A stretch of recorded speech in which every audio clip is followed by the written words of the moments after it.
সুপ্রিয় দর্শক বন্ধু, আসসালামু আলাইকুম। আশা করি সবাই ভালো আছেন।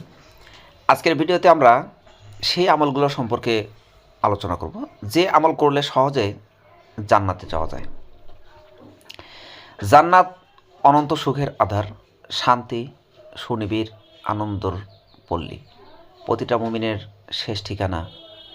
মহান আল্লাহ তাআলা নিজেই সবাইকে জান্নাতের পথে ডেকেছেন। জান্নাতে যাওয়ার সব রকম পথ অত্যন্ত সহজ করে দিয়েছেন। পবিত্র কুরআনুল কারিমে আল্লাহ তাআলা বলেন, আল্লাহ শান্তির ঘরের দিকে ডাকছেন। সূরা ইউনূস আয়াত 25। জান্নাত লাভের সহজ ও ছোট ছোট অনেক আমল রয়েছে। এখানে কেবল 10টি পথ উল্লেখ করা হলো। 1 নম্বর, সালাতের প্রচার ও প্রসার। রাসূল সাল্লাল্লাহু আলাইহি ওয়াসাল্লাম বলেন, যতক্ষণ পর্যন্ত কোনো ব্যক্তি ঈমান আনবে না ততক্ষণ পর্যন্ত সে জান্নাতে প্রবেশ করতে পারবে না। আর যতক্ষণ কোনো মুসলমান পরস্পর একে অপরকে ভালোবাসবে না ততক্ষণ তারা পূর্ণ ঈমানদার হতে পারবে না। আমি কি তোমাদের সে কাজটি বাতলে দেব যা করলে পরস্পর ভালোবাসার সৃষ্টি হয়? তোমরা নিজেদের মধ্যে সালামের প্রচার ও প্রসার করো। মুসলিম হাদিস নম্বর 54। 2 নম্বরে যে বিষয়টি আসছে, এতিমের দেখাশোনা করা। রাসূলুল্লাহ সাল্লাল্লাহু আলাইহি ওয়াসাল্লাম বলেন, আমি ও এতিমের লালন পালনকারী জান্নাতে একসঙ্গে এমনভাবে থাকব। এ কথা বলে তিনি মধ্যমা ও তর্জনী আঙ্গুলদ্বয়কে একত্রিত ও পৃথক করে দেখিয়েছেন। বুখারী হাদিস 5304। 3 নম্বরে যে বিষয়টি আসছে, বেশি বেশি সদকা করা। ইবনে মাসউদ রাদিয়াল্লাহু তাআলা আনহু থেকে বর্ণিত হাদিসে রাসূলুল্লাহ সাল্লাল্লাহু আলাইহি ওয়াসাল্লাম বলেন, তোমরা সদকা করো, কেননা সদকায় পুণ্য অর্জন হয় আর পুণ্যে জান্নাত মেলে। যে ব্যক্তি সর্বদা সত্য বলে এবং সত্যের প্রচার করে, আল্লাহর কাছে তার নাম সিদ্দিকদের মধ্যে অন্তর্ভুক্ত হয়। তোমরা মিথ্যা থেকে বিরত থাকো, কেননা মিথ্যা পাপের দিকে নিয়ে যায় আর পাপ জাহান্নামে ঠেলে দেয়। যে বান্দা সর্বদা মিথ্যা বলে ও মিথ্যা প্রচার করে, আল্লাহর কাছে সে মিথ্যাবাদীর অন্তর্ভুক্ত হবে। বুখারী শরীফের হাদিস।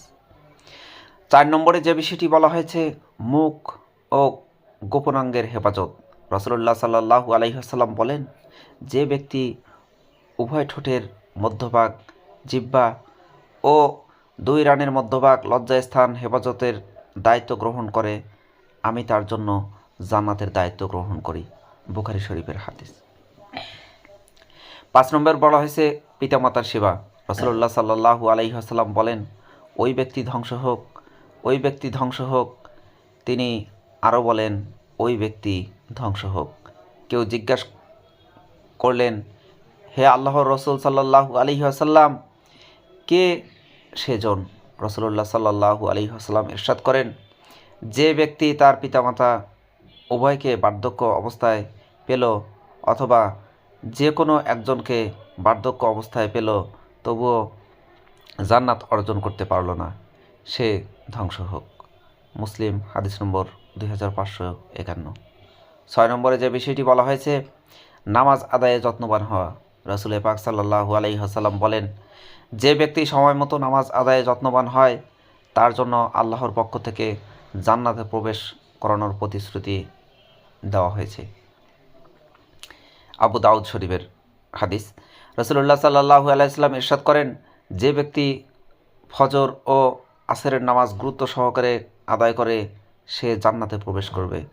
বুখারী শরীফের 574 নম্বর হাদিস।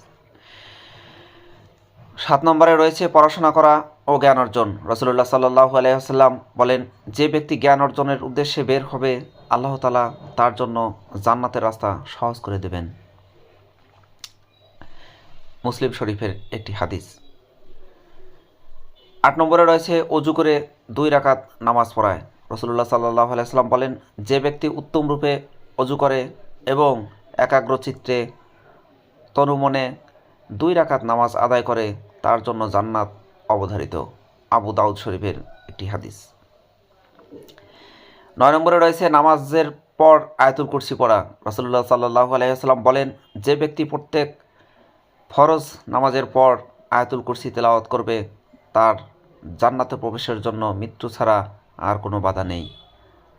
আস-সুনানুল কুবরা লিন নাসাই গ্রন্থের একটি হাদিস।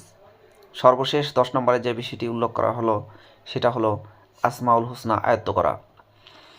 আবু হুরায়রা রাদিয়াল্লাহু তাআলা আনহু সূত্রে বর্ণিত, রাসূল পাক সাল্লাল্লাহু আলাইহি ওয়াসাল্লাম বলেন, আল্লাহ তাআলার 99টি নাম আছে, যে ব্যক্তি তা আয়ত্ত করবে আল্লাহ তাকে জান্নাত দান করবেন। বুখারী শরীফের একটি হাদিস।